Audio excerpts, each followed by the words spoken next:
작가 나다넬 호돈 많이 들어보셨죠? 주홍 글씨 및 큰바위 얼굴, 아주 명작을 많이 지은 이 청교도 베스트셀러 작가 나다넬 호돈의 데이빗 스완이라고 하는 또 다른 이야기도 있습니다. 또 다른 이 소설책도 있는데요. 혹시 여러분 들어보신 적이 있으십니까? 이 데이빗 스완이라고 하는 이 소설책은 주인공이 데이빗 스완입니다. 20대의 젊은 청년이 어느 날 시골을 떠나 큰 도시 이 보스턴으로 취직하러 가는 길입니다. 직장 가지고 또 꿈을 가지고 아무것도 없지만, 가진 것 없고 배운 것 없지만 꿈을 향해서 나아가는 이 데이빗 스완이 단풍나무 숲 한가운데, 그리고 샘터 옆에서 너무 피곤합니다. 오랜 길을 걸어왔고 잠시 낮잠을 자게 되었습니다. 그런데 이 데이빗 스완, 피곤한 청년 옆으로 한 노부부가 지나가게 되었습니다. 이 노부부는 아주 부자 내외예요. 하지만 상처를 가지고 있는 부자 내외입니다. 자식이 있었는데 그 사랑스러운 자식, 또 내 모든 것을 물려줘야 되는 이 부자니까요, 그 자식이 세상을 떠나게 된 거예요. 그래서 이 상처를 가지고 살아가고 있던 이 노부부, 부자 내외가 숲 가운데 자고 있는 한 청년을 보게 된 것이죠. 데이빗 스완. 이 데이빗 스완은 직장 잡으러 가다가 피곤해서 자고 있는데, 이 부자 노부부는 그냥 길을 가다가 이 청년을 보고 둘이 똑같이 쳐다보면서 말은 안 해도 아들 삼고 싶다, 이런 생각을 하게 된 거예요. 그러다가 이 하인들이 주인님 빨리 가셔야 됩니다. 그래? 하다가 지나가 버리게 된 겁니다. 아직 끝나지는 않았지만 이 청년은 자고 있는 사이에 그 부자 양아버지, 양어머니를 만날 수 있는 기회가 나도 모르게 막 왔다 갔다 하고 있었던 거예요. 자기는 몰랐어요. 계속 잠만 자는 것입니다. 그러다가 한 이쁜 젊은 처자가 뭐 일 때문에 지나가다가 이 청년을 딱 보게 된 거예요. 자고 있는 청년. 그러면서 사랑에 빠질 것 같은, 그러니까 이게 듬직하고, 야, 나도 저런 사람을 만났으면 좋겠다. 그러다가 뭐 저기서 뭐 개가 짖고 하다 보니까 빨리 가지 하고 지나가게 된 것이죠. 데이빗 스완은 여전히 자고 있었지만 사랑하는 여인을 만날 수 있는 기회가 나도 모르는 사이에 왔다 갔다 하고 있었다. 여전히 자고 있는 거예요. 이제 해가 뉴욕 져주고 강도 두 사람이 있어요. 지나가게 된 거예요. 딱 좋은 먹잇감이 있지 않습니까? 야, 이제 털어야 되겠다. 그리고 이 칼을 가지고 있죠. 근데 갑자기 저기서 사람들이 막 웅성웅성 되니까 사람들이 일로 오는가 보다. 이 강도가 지나갔다. 이 또 의미하는 바가 무엇입니까? 이 데이빗 스완은 자고 있었어요. 전혀 몰랐습니다. 심지어 내가 가진 것 다 빼앗기고 목숨을 잃을 수도 있었던 위험이 나도 자고 있어서 모르는 사이에 왔다 갔다 하고 있었다. 여러분, 이것이 시사하는 바는 수많은 기회가 나도 모르는 사이에 나를 오고 가고 있었고, 중요한 것은 정작 당사자는 전혀 모르고 있었다. 이것이 이 나다넬 호돈의 유명한 이야기 데이빗 스완이라고 하는 이 이야기의 핵심 메시지입니다. 근데 참 놀랍게도 거의 동일한 이야기가 오늘 이 성경 본문에 나오는데, 그것이 바로 야곱이었다라고 하는 것이죠. 야곱도 마찬가지입니다. 이 젊은 청년이 하여튼 사고를 친 거예요. 집안의 질서를 문란하게 했다. 왜냐하면 이 첫째 형이 있고 둘째가, 이제 자기는 둘째인데, 당연하게 첫째가 모든 것을 가져야 되는데 이게 꼬였단 말이에요. 그러니까 형은 이 동생을 죽이려고 하는 거예요. 근데 이 모든 것을 알고 있었던 아버지, 어떻게 해야 되겠습니까? 아버지가 생각하기에 최고의 지금 해결 방법은 그 둘째, 다른 데 잠깐 보내는 거예요. 외삼촌 집으로. 그래서 자기는 가고 싶지 않았습니다. 왜냐하면 내가 어디로 가는지 어떻게 아는, 내가 어떻게 되는지 어떻게 전혀 몰라요. 이 젊은 청년이 나는 어떻게 될 것인가 라고 그 아버지를 떠나서 어머니를 떠나서 외삼촌 라반 집으로 가지 않습니까?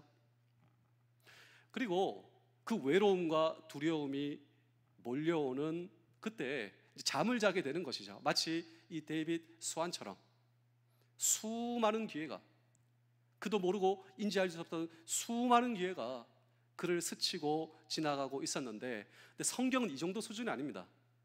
야곱이 상상할 수 없었던 그 기회가 야곱에게 찾아오고 있었고, 야곱이 이것을 깨달을 수 있었다라고 하는 이 전후 맥락에 의해서 우리 창세기 28장 16절의 말씀, 오늘 성경 본문을 다시 한 번 더 읽어보실까요? 놀랍죠? 한번 읽어보겠습니다. 시작. 야곱이 잠이 깨어 이르되 여호와께서 과연 여기 계시거늘 내가 알지 못하였다. 여러분, 이 성경 구절 한 구절 읽으면요, 오늘 설교는 그냥 전 끝이라고 생각합니다. 야곱은 몰랐어요. 여전히 함께, 하나님이 나와 함께 계셨다라고 하는 사실을. 지금 이 갈등이 어디서부터 왔는가? 지금 내가 왜 쫓겨가고 있는가? 나는 지금 여기서 무엇을 하고 있는가? 두려움과 외로움, 고통, 아픔, 내가 그때 왜 그랬을까? 심지어 자책, 도대체 이것이 어디서부터 잘못된 문제였는가라고 하는 놀라운 사실은 여전히 그때도 하나님께서 함께 계셨고, 사실 꼬이고 꼬이던 그 모든 것도 하나님이 함께 하시고 야곱을 축복의 통로로 세워주시기 위해서. 그래서 우리가 보통 이 믿음의 가문, 믿음의 계열이라고 하면 아브라함, 이삭, 야곱이지 않습니까? 이 야곱이 들어가는 거예요. 그 모든 것들 하나님께서 함께 계셨고 하나님의 섭리 가운데 이루어졌고, 지금 내가 외로움의 자리, 고통의 자리, 그리고 여러분 이 두려움의 자리, 이 자리에도 여전히 하나님이 나와 함께 계시는, 이것이 나에게 주시는 하나님의 놀라운 기회라고 하는 사실을 그가 붙들게 된다라고 하는, 이 집 몰랐어요. 내가 지금 외롭고 두렵고 이 모든 것이 내가 지금 어떻게 될 것인가, 그게 아니라고 하는 거예요. 여전히 나와 함께 계시는 하나님. 우리 사랑하는 성도 여러분, 장병 여러분, 가족 여러분, 사실 이것은 야곱, 비단 야곱에만 해당되는 이야기가 아닙니다. 오늘 저와 여러분도 마찬가지예요.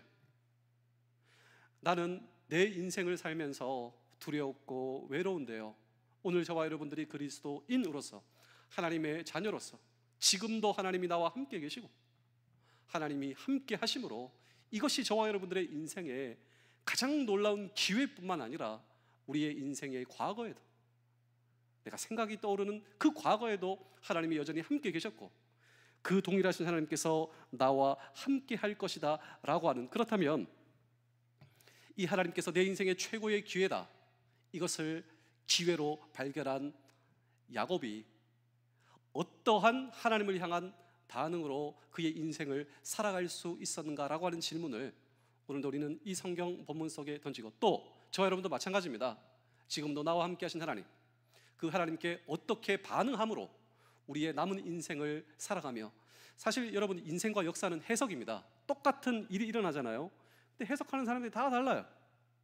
오늘 저와 여러분들, 이 나라도 저는 마찬가지로 생각하는데 지금 반으로 쪽짝여져서, 저는 중요한 게 해석이라고 생각합니다. 하나님의 시각으로, 하나님의 마음으로 이 나라 이 민족의 역사를 해석할 수 있어야 된다. 지금까지 어떻게 왔는가, 앞으로 우리는 어떻게 될 것인가. 그렇습니다.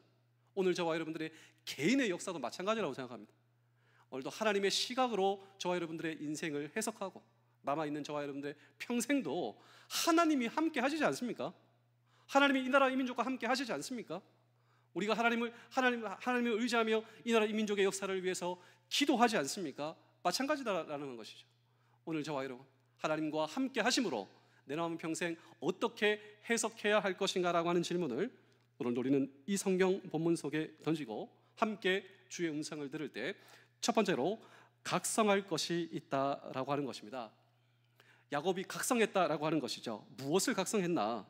그 각성은 하나님께서 내 곁에 계시고 하나님께서 내 앞길을 인도하여 주실 것을 믿습니다. 그런데 제가 몰랐습니다. 여전히 하나님께서 함께 하셨다라고 하는 것을 제가 몰랐습니다 라고 하는 사실을 그가 깨우칠 수가 있었다라고 하는 것입니다. 실상 우리는 얼마나 많은 시간 동안 저와 여러분과 함께 하셨고 하나님이 우리를 인도하고 계셨건만 우리는 그 사실을 알아차리지 못하고 시간을 보내고 있었는가라고 하는 사실입니다. 그래서 나의 외로움 시간, 그래서 그것이 나의 두려움의 시간은 아니었는가라고 하는 것입니다. 그래서 이 존 오트버그라고 하는 유명한 설교가 목사님, 훌륭한 목사님이 계십니다. 존 오트버그. 이런 현상을 가리켜 아주 실감나는 그의 단어로 하나를 표현하겠는데 제가 아주 실감납니다. 그게 뭐냐면 하나님이 나와 함께 하셨다라고 하는 그 사실을 망각하고 보냈던 시간을 가리켜 영적 방심이다, 영적 방심이다라고 하는 것이죠. 오늘 저와 여러분들에게 여전히 말씀하고 계신 하나님, 그리고 저와 여러분과 여전히 함께 하시는 하나님, 내 인생 순간순간 개입하셨던 하나님. 그래서 한 성경학자는 우리의 인생의 고통이란, 사실 믿음의 사람임에도 불구하고 우리의 인생에 면제되지 않는 고통의 문제가 있죠. 그런데 이 고통을 가리켜, 하나님의 백성들의 고통을 가리켜 하나님의 확성기다 한 설교가가 얘기를 하는데요, 이 말이 무엇이냐면 우리의 인생의 순경 때는 하나님이 나와 함께 계신다라고 하는 사실을 사실 잘 인지하지 못한다라고 하는 것이죠. 그런데 내 인생의 고통 가운데 내가 하나님께 부르짖어 기도하고 내 기도에 응답하신 하나님, 그리고 내 곁에 계신 하나님, 그 하나님의 임재를 고통 가운데 생생하게 경험한다라고 하는 것입니다. 고통 가운데 우리가 하나님과 멀어지는 것이 아니라 오히려 하나님의 임재를 경험한다라고 하는 것이죠. 우리 사랑하는 성도 여러분, 장면 여러분, 공가족 여러분, 이게 성경에도 많이 나와요. 여러분 사무엘 써보실까요? 거기 보면 사무엘이 나오죠. 사무엘, 소년 사무엘. 이 소년 사무엘을 부르시는 하나님의 음성, 처음에는 잘 몰랐어요. 그런데 엘리 제사장의 도움을 받아 자기를 부르시는 하나님의 음성을 이 사무엘이, 어린 사무엘이 그가 깨닫게 된다라고 하는 것입니다. 오늘 성경 본문에 나타난 야곱의 케이스도 비슷한 케이스라고 생각하는데요, 아버지 이삭에 의해서 외갓집으로 피신가는 그 장면과 그 장소가 오늘 성경 본문 앞뒤 전후 맥락이다라고 하는 것입니다. 사실 가고 싶지 않았습니다. 야곱이 형님의 장자권을 사실 소위 탈취한 사건이다, 도둑질한 사건이다. 형 에서는 야곱의 목숨을 정말 노리고 있었다라고 하는 것입니다. 그만큼 이 장자권의 축복, 이 축복은 모든 것을 뜻했고 그 모든 것을 동생 때문에 빼앗긴 형이 그 동생을 향한 그 분노의 마음, 아버지는 이래서는 안 되겠다, 둘 다 잃을 수 없다, 이 둘 다 살리기 위해서 어떻게 해야 되는가, 둘째를 이제 외삼촌 집으로 보내야 된다. 그러면서 거기 가면 새로운 인생이 너를 기다리고 있을 거야. 아버지께서 그 둘째에게 이렇게 얘기를 하는 거예요. 비록 아버지의 이야기를 듣고 또 아버지의 추천도 받고 아버지의 축복도 받긴 했지만 가고 싶지 않은 그 길, 목숨 보존하기 위해서 떠나는 야곱의 가슴은 얼마나 처량했을까라고 하는 것입니다. 물론 새로운 삶에 대한 신락 같은 가능성에 대한 기대는 있었지만 그는 여전히 외로웠고 그는 여전히 피곤했고 그는 여전히 두려웠습니다. 그가 이렇게 홀로 집을 떠나서 하란이라고 하는 곳을 향해 가다가 어느 날 밤 빈 들판에서 하룻밤을 지나게 되는데 거기서 야곱이 꿈을 꾸게 되었습니다. 하늘과 땅을 이어주는 그 사다리, 그 사다리에서 천사들이 오르락 내리락 하는 광경을 보게 되고 이 사다리 위에 계신 하나님, 그 하나님께서 나를 부르는, 그 하나님께서 나를 부르는 하나님의 음성을 듣게 되었다라고 하는 것이죠. 야곱은 깜짝 놀라 깨어 일어납니다. 그리고 그의 입술을 통해 튀어나온 고백이 바로 오늘 성경 본문이다라고 하는 것이죠. 다시 한 번 더 우리 창세기 28장 16절의 말씀을 읽어보겠습니다. 시작.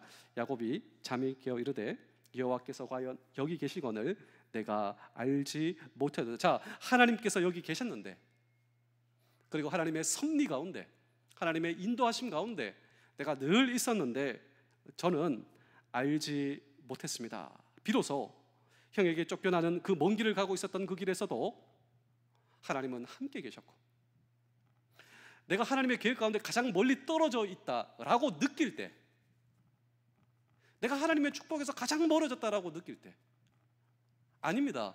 그때가 오히려 하나님의 계획의 가장 중심에 있었을 때, 그 빈들판, 춥고 적막과 어두운 들밤, 한밤을 지날 때 하나님의 현존, 하나님의 임재 가장 강력하게 느껴지며, 여러분, 아브라함, 이삭, 야곱, 하나님의 믿음의 가문의 그 계열에 하나님께서 나를 이끌어 주시는 그 하나님, 그가 깨어 일어나는 순간, 그 순간은요 영적 방심에서 깨어나는 순간이었습니다. 한 신학자들은 성도들이 영적 방심에서 깨어나는 그 순간을 가리켜 영적 각성이다 얘기를 합니다. 우리가 보통 저 영국의 영적 각성, 미국의 영적 각성, 우리는 보통 이 영적 각성을 어떠한 눈에 보이는 이 시각적인 이 무브먼트라 생각을 하는데, 그렇지 않다라고 하는 것이죠. 하나님, 제가 몰랐습니다. 내가 외롭고 고통스럽고 힘들고 하나님의 축복과 하나님의 인도하심에 가장 내가 멀어졌다 느끼는 그 순간에도, 아니 오히려 내가 하나님의 섭리 가운데 가장 중심에 있었고, 그 동일하신 하나님께서 지금도 나와 함께 계시는 하나님의 함께 하심, 영적 방심에서 깨어나는 순간이 바로 영적 각성이다. 우리 사랑하는 성도 여러분, 장명령 공가정 여러분, 그렇습니다. 영적 방심에서 깨어나 우리가 영적 각성할 때 하나님께서 지금도 나와 함께 계시고 그 하나님께서 나를 책임져 주실 줄로 믿습니다. 이런 얘기했습니다. 한 집에 한 아들이 있었는데, 이 아들이 중요한 시험을, 자기의 진로를 놓고 중요한 시험을 봤죠. 요즘 아이들로 따지자면 대학 수능 시험, 운동을 하는 친구들이라면 중요한 실기 시험, 또 선생님을 준비하는 사람이라면 임용고시, 이런 가장 중요한 시험을 이제 앞두고 있는 한 아들이 있었다라고 하는 것이죠. 그래서 긴장 가운데 그 시험을 보고 한 아버지가 이 아들을 데리고 이제 리조트 같은데 데리고 간 겁니다. 강화도 리조트. 아들이 너무 초조해 있으니까 이제 고생했다고 격려하는데, 근데 아들이 이제 시험 발표 이렇게 막 초조해가지고 이런 아들의 모습을 보고 아버지가 이렇게 얘기했답니다. 뭐라고 했냐면, 아들아, 그냥 자. 그냥 푹 자. 하나님께 다 맡기고 넌 그냥 자면 돼. 지금 걱정한다고 할 필요 없어. 그냥 자. 근데 아들이 눈을 콱 뜨며 아버지에게 소리를 지르는데요, 아빠는 내 마음 모른다고. 지금 잠이 와요? 이 아빠한테 대드는 거죠. 아빠나 자요. 아빠 내 마음 모르니까 그래 하면서 소리를 지르고 그냥 방으로 문을 쾅 닫고 들어가 보더랍니다. 물론 이 아버지는 아들의 처지를 아니까 그냥 아무 말 안 했어요. 아들이 쿵 하고 아들이 아버지에게 대들어도 아버지는 아무 말 안 했습니다. 밤이 깊어가고 이 아버지가 그 리조트에 아들이 들어간 그 방에 들어가 봤어요. 이 아들이 그냥 바닥에서 대충 이불 깔아놓고 새우잠을 자고 있는 거예요. 이불도 저기 가 있고, 그냥 정말 내 아들이 쭈그려가지고 새우잠을 자고 있는데요, 그런 아들이 그렇게 사랑스러워 보이더랍니다. 이 부모들만 느낄 수 있죠. 내 아들이 그래도 세상에서 제일 사랑스럽다. 그러면서 이 아들에게 이런 얘기를 했답니다. 아버지가, 내가 널 모른다고? 내가 널 모른다고? 너는 내가 널 모른다고 생각하지만 사실은 네가 나를 더 몰라. 이 애비의 마음을. 사실은 네가 나를 더 몰라. 내가 왜 네 마음을 모르겠니?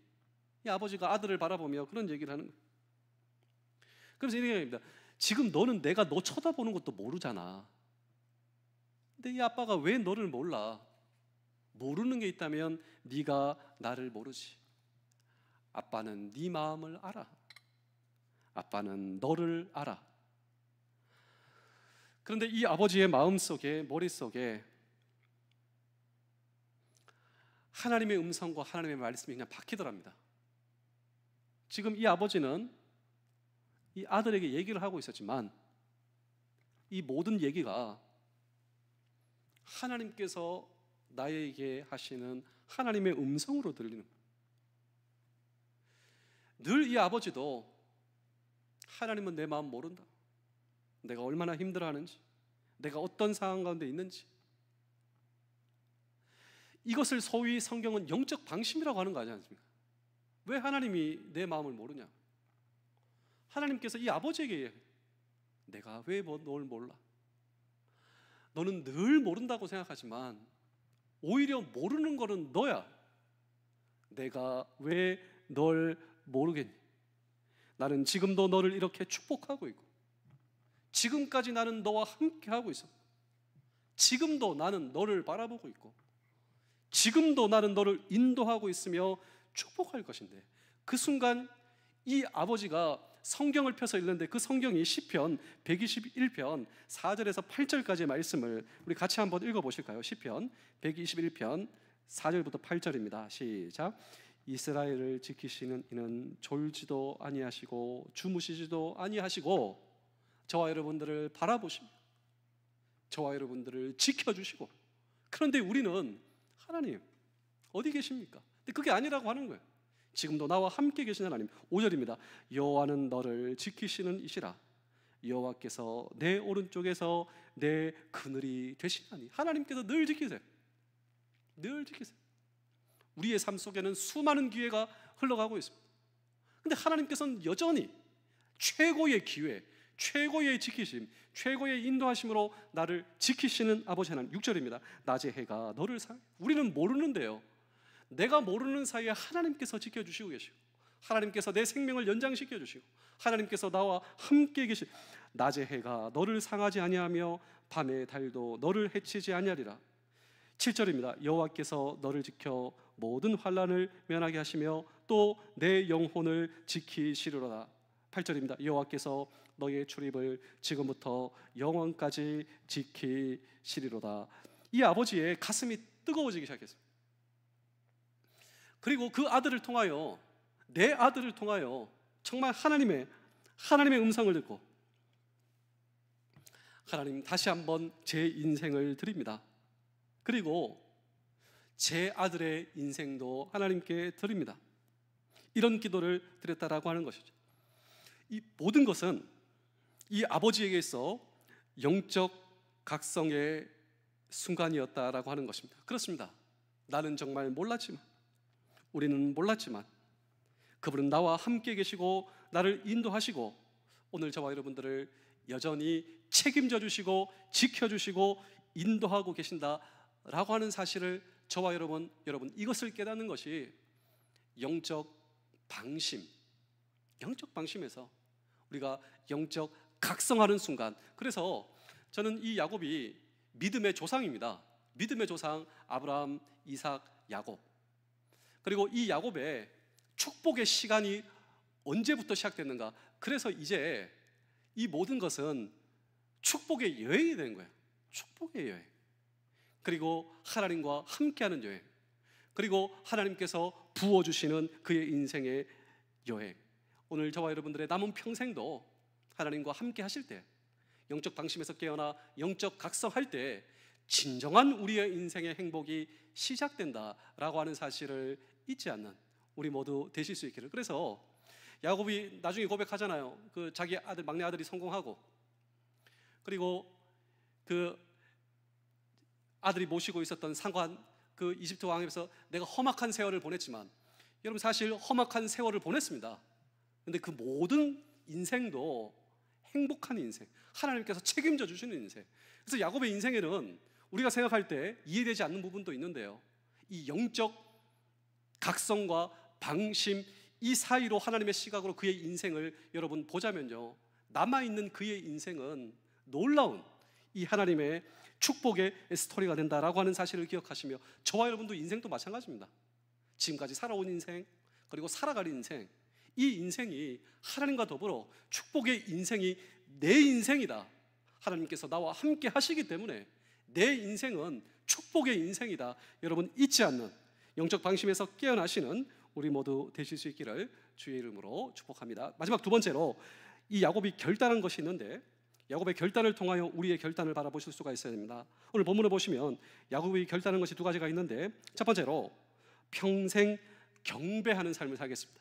그러니까 하나님이 나와 함께 해주시고 영적 방심에서 깨어나 영적 각성, 남아있는 평생 저 하나님 예배하겠습니다. 두 번째로 11조를 하는 인생.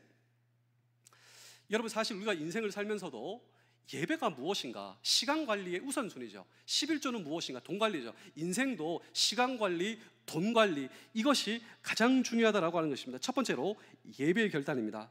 야곱은 지나간 빈들에서 베개를 삼아 베고 잤던 그 돌들을 세우고 거기에 기름을 붓습니다. 저는 이것이 예배라고 생각하는데요, 왜냐하면 그 장소를 가리켜 벳엘이다라고 이름을 짓기 때문이죠. 그래서 보통 우리는 청룡교회, 어떤 사람들은 청룡교회 이렇게 이야기를 할 수 있지만, 이 청룡교회 이름에 많은 부분이 담겨져 있죠. 우리 부대가 청룡부대, 청룡교회는 청룡부대를 위해서 기도하는 교회, 구원의 방주 역할을 하는 교회. 그래서 이 야곱이 예배를 드렸던 이 예배 장소 벳엘이라고 하는 이름을 우리가 주목해 볼 필요가 있는데, 베델, 여러분은 베델 하면 무슨 생각이 나시나요? 예전에 베델 서점이라고 많았습니다. 이 기독교 서점 가운데 베델 서점, 그리고 베델 출판사, 또 어떤 그 사업의 상호를 보면 벳엘 무슨 뭐 피아노 학원, 벳엘 무슨 뭐 사업, 아, 저 사람 믿는 사람이구나. 근데 이 베델이라고 하는 단어는 두 가지 단어의 합성어인데, 베이트, 엘, 이것이 베델입니다. 다 같이 한번 저를 따라해 보실 텐데요, 베이트 엘을 연속해서 좀 빠르게 한번 읽어보겠습니다. 시작. 베이텔, 베이텔. 그래서 벳엘이 된 것입니다. 베이트는 집, 엘은 하나님. 베델의 뜻이 무엇이냐면 하나님의 집이라고 하는 뜻을 가지고 있습니다. 야곱이 그 들판에서 가장 외로웠을 때, 가장 두려웠을 때 하나님의 임재를 경험하였다. 내 인생에 가장 어두웠던 때, 내 인생에 가장 외로웠던 때, 그때 나를 만나주시고 함께 계셨던 하나님, 그곳이 바로 하나님의 집이었습니다. 제가 여기서 하나님을 경배합니다. 그리고 제가 이렇게 계속 하나님을 예배하겠습니다. 우리 사랑하는 성도 여러분, 오늘 저와 여러분들이 정말 하나님을 만난 것이 사실이라면, 하나님의 임재를 체험했다면, 하나님의 인도를 확신한다면 그 하나님을 예배한다라고 하는 것이죠. 그리스도인이란 누구인가? 성도란 존재는 예배하는 존재입니다. 그리고 예배의 성공 없이 인생의 성공을 기도할 수 없다라고 하는 존재가 그리스도인이다라고 하는 것이죠. 왜냐하면 우리는 예배를 통하여 은혜를 받고 새로운 힘을 공급받고 비전을 바라보고 하나님의 음성을 듣고 주저앉아 있는 삶의 자리에서 벌떡 일어나 그리고 세상을 향해 걸어나가는 힘을 공급받는, 이것이 바로 예배라고 하는 이 성경의 비밀이다라고 하는 것입니다. 그렇다면 앞으로의 계획 가운데 반드시 이것을 포함하는 것을 우리 하나님께서 보고 싶어 하신다라고 하는 사실을 알고 계십니까? 이것 없이 어떻게 하나님의 임재를 우리가 경험할 수 있으며 하나님의 음성을 들을 수 있으며 성령의 충만함을 경험할 수가 있는가? 그렇다면 오늘 저와 여러분들의 앞으로의 계획 가운데 예배를 제대로 드리는 것, 이것이 포함되는 저와 여러분들의 인생이 될 수 있다면, 그런 저와 여러분들의 결단을 보시고 우리 하나님께서 기뻐하시며, 그리고 그런 저와 여러분들의 결단 가운데 베이텔, 그리고 순간순간 하나님께서 함께 하시는 하나님의 은혜가 우리의 삶 속에 경험될 줄로 믿습니다. 두 번째로 11조의 결단인데요. 우리 창세기 28장 22절의 말씀을 우리 함께 읽어보겠습니다. 우리 창세기 28장 20절에서 22절까지의 다 같이 한 번 더 읽어보겠습니다. 시작. 야곱이 서원하여 이르되 하나님이 나와 함께 계셔서 내가 가는 이 길에서 나를 지키시고 먹을 떡과 입을 옷을 주시어 내가 평안히 아버지 집으로 돌아오게 하시오면 여호와께서 나의 하나님이 되실 것이요 내가 기둥으로 세운 이 돌이 하나님의 집이 될 것이요 하나님께서 내게 주신 모든 것에서 10분의 1을 내가 반드시 하나님께 드리겠나이다 하였더라. 자, 여기 보시면 10분의 1이죠. 사실 이 야곱은 이때 당시 그가 가진 것이 무엇이 있었겠습니까? 그런데 이 야곱이 하나님께 이 11조를 하나님께 결단하고 있는데요, 저는 사실 이것이 돈의 문제가 아니라고 생각합니다. 저는 이것이 존재의 문제다라고 생각을 하고 있는데, 고린도후서 8장 5절을 보시면 우리 고린도후서 8장 5절을 한번 읽어보겠습니다. 고린도후서 지금 여기는 안 나와 있는데요, 우리 고린도후서 8장 5절을 성경을 찾아서 한번 읽어보겠습니다. 고린도후서 우리 5장 8절을 한번 읽어보실까요? 고린도후서 5장 8절의 말씀입니다.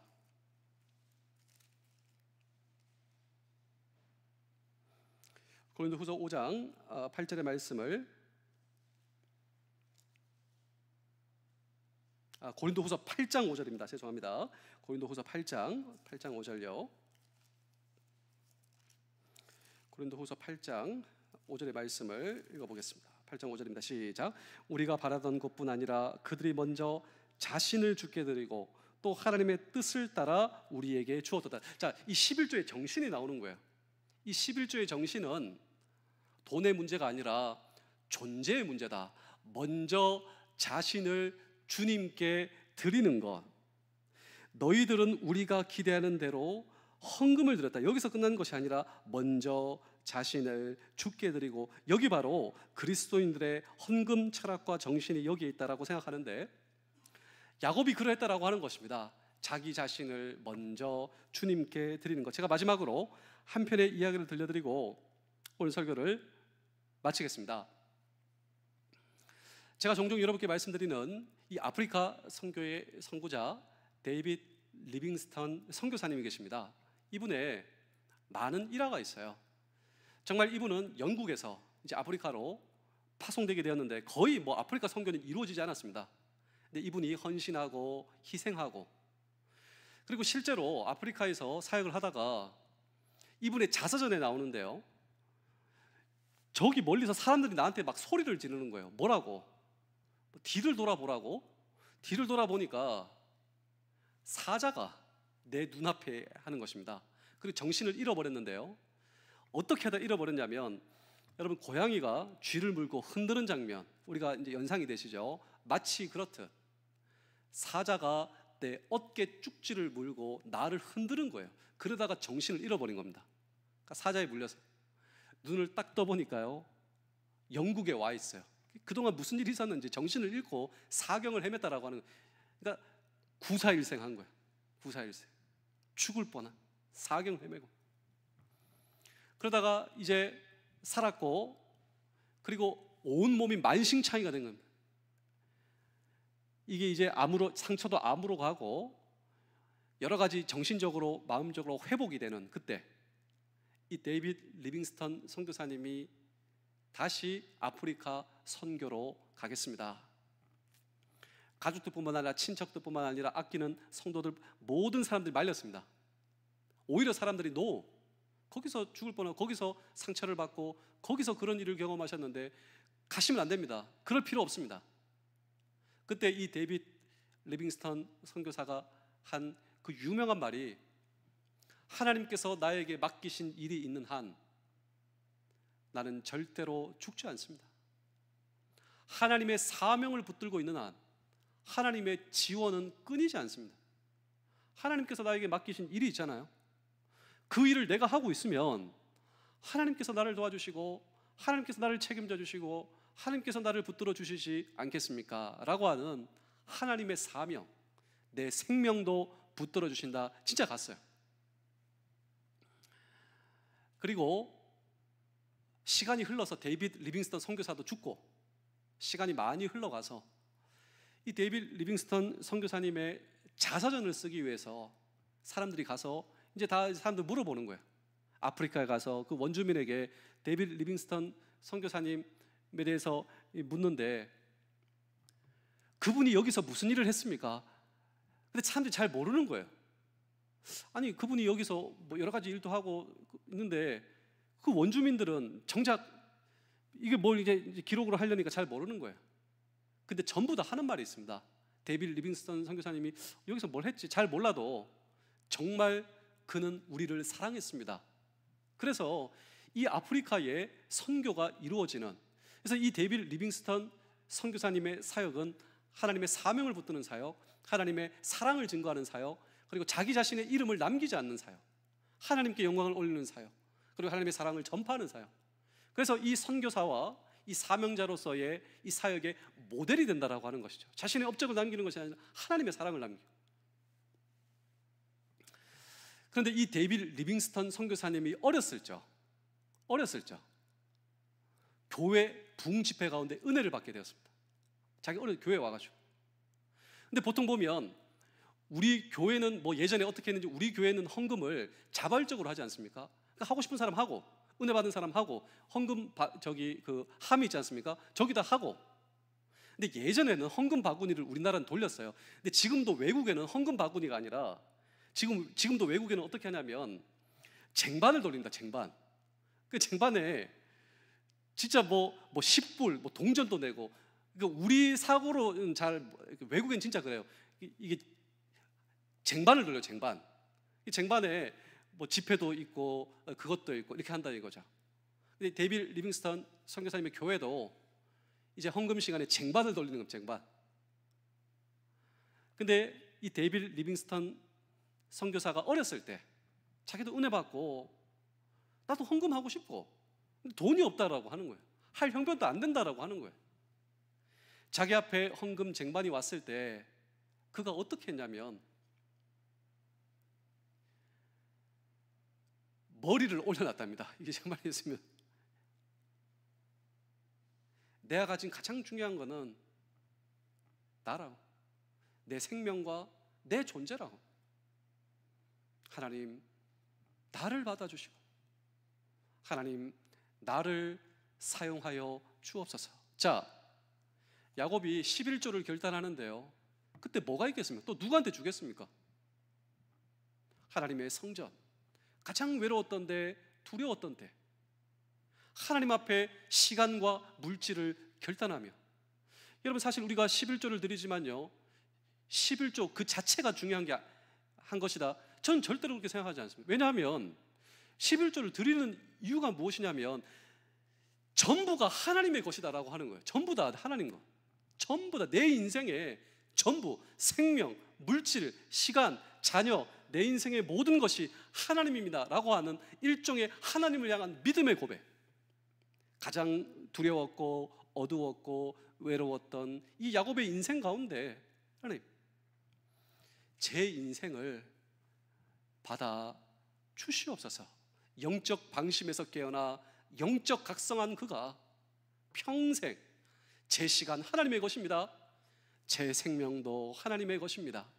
우리 사랑하는 성도 여러분, 장병 여러분, 군가족 여러분, 이것이 저와 여러분들의 인생의 진정한 축복의 행복의 시작이다라고 하는 사실을 기억하시고, 그렇습니다, 늘 나와 함께 하신 하나님, 함께 하셨고 함께 하시고 계시고 함께 하실 하나님, 내 남은 평생 하나님의 축복의 행복의 시작이 지금부터 시작된다라고 하는 사실을 기억하시는 우리 모두 되실 수 있기를 주의 이름으로 축복합니다. 기도하겠습니다. 하나님 아버지 감사합니다. 지금까지 하나님께서 나와 함께 계셨군요. 모르고 망각하고 있었던 저를 주님 이 시간 각성하게 하시고 깨닫게 하시니 감사합니다. 그 동일한 하나님께서 남은 평생 함께하여 주실 줄로 믿습니다. 나의 시간과 나의 생명을 드리오니 주여 받아주시고, 특별히 야곱과 함께 하셨던 하나님, 야곱의 인생에 펼쳐지는 모든 사건 그리고 일들을 통하여서 야곱을 축복하신 동일하신 하나님께서 우리의 인생의 축복의 근원 되게 하여 주시옵소서. 또 우리 청룡교회가 베델의 축복을 경험할 뿐만 아니라 우리 사랑하는 성도들의 가정과 기업과 부대와 사업과 계획하는 모든 곳이 하나님의 베델의 축복의 성전이 되게 하시며 우리의 시간과 우리의 생명을 주님께 드릴 때 그 모든 것을 통하여 일하시는 하나님의 축복의 은혜를 우리 함께 경험하게 하여 주시옵소서. 감사드리오며 예수님의 이름으로 기도하옵나이다. 아멘.